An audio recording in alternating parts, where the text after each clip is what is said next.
gang, welcome back to 40th Street Live. This week what we're going to talk about, I'm actually going to be bringing in Matt Francis. He's one of our volunteers here at Galilee.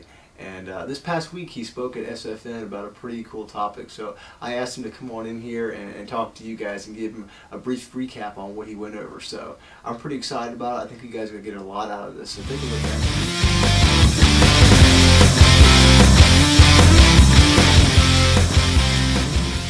Hey, what's up?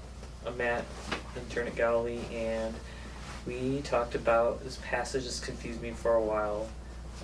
It's Exodus 4:24-26. I didn't really feel like it fit in with the narrative, but of course, I'm not to say I'm not God. So we kind of explored that a bit, and ultimately, I think part of the point was, what do we do when we encounter a passage like that that just doesn't seem to fit, and where do we go for those answers?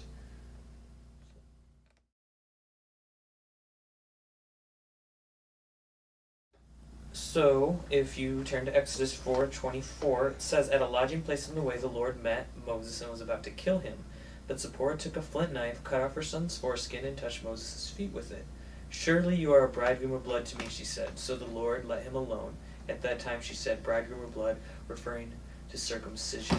That didn't make a lot of sense to me. The place that it fits within the narrative of Moses' story is it's after he was called by God in the burning bush when he was still in Midian with his father-in-law and his wife, and before he actually went and brought the Israelites from slavery from the hand of Pharaoh.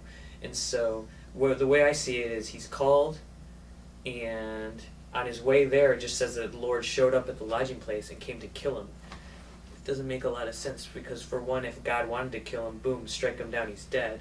Two, like, how does God like show up in his house? Does he come in and sit down? Like, what's the procedure for killing someone here, God? Like, did you get him really sick? Like, it just doesn't explain. To me, it just ultimately raises more questions than answers. But ultimately what I realized is you just have to dig deeper, and it actually ends up being a pretty cool picture of God's grace, and in a way how human beings can affect the heart of God and can change him, which we do through prayer. So what first we did, we looked at the verse in the context of the passages around it, which I think is always important. We just don't pull that one verse out to prove our point. We actually look at where it falls within the story, and that didn't really clear things up. We looked at a few different translations. We looked at the Message, the NAS, the NLT, and that was really interesting too, how just little changes in the sentence really alter the structure.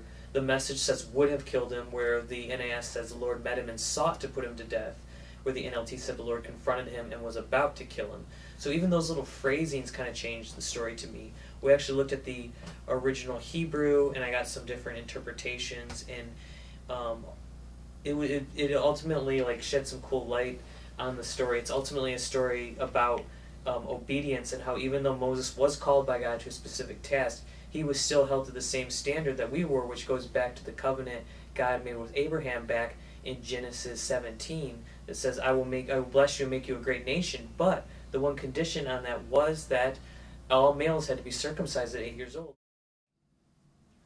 So in conclusion, just within that passage that brought up a lot of questions, I ended up seeking, and I think we got some pretty cool ideas from it about obedience and God's standards, and ultimately a show of God's grace. And I got that through studying deeper in the Bible and actually seeking out some wiser Christian mentorship than me, which I think is a really cool way to do it. But anyway, Spiritual Fondue Night, really fun time. Come, bring your questions, always answering relevant topics, and it's also just a great time of fellowship, pizza, food. So come out, bring your friends, and we'll see you there.